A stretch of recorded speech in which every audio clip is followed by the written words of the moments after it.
everybody, it's Tuesday here at Witches of the Moon. This week's topic is children and the craft. And, I wasn't sure how I was going to do this. I don't have children. My husband and I are not having children. So I wanted to kind of take it from the perspective of what we discussed when we were planning on having children.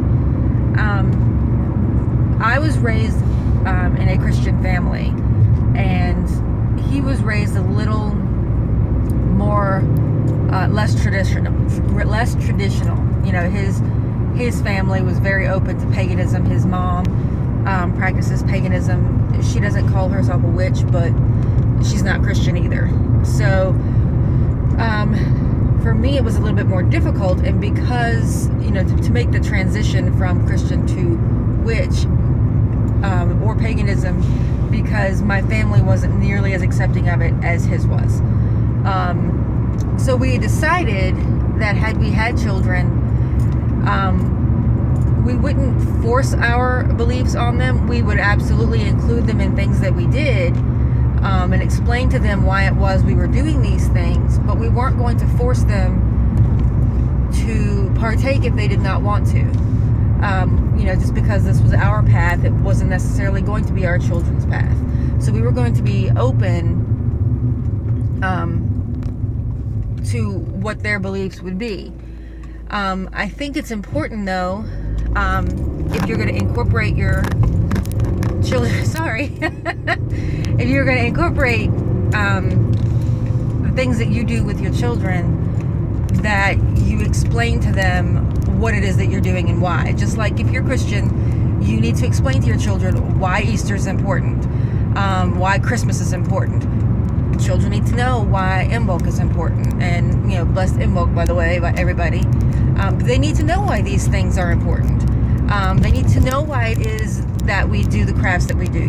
Why do we light the candles on Bridget's Day? Why do we have a maypole for Beltane? They need to know what these things are.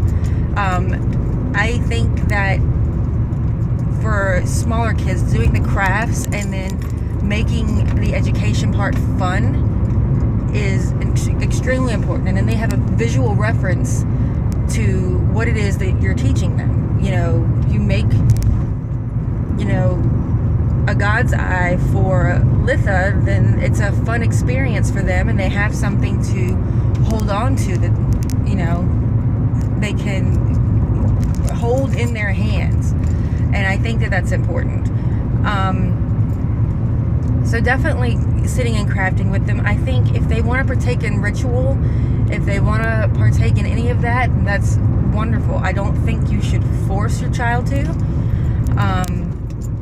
because I wouldn't have wanted to be forced to go to church. Well, I was kind of forced to go to church, but you know what I mean? Like, if it's uncomfortable for them, you don't want to force them to sit down and do that. And obviously, if you want to try and maybe say, hey, let's do this once, and if it's not your thing, then that's not your thing. Let's make it fun for them.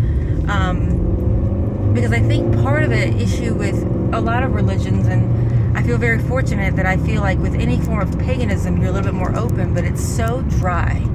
And, it's not fun for a 5-year-old to sit in a church. So you need to make your rituals fun so that they remember what it is that you're doing, and they take something from it that's positive and not something that they dread. So they feel more comfortable saying and doing these things with you.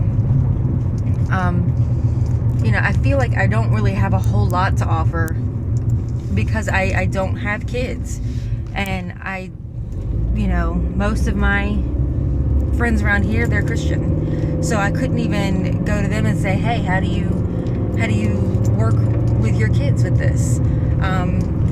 So I'm gonna leave it at that.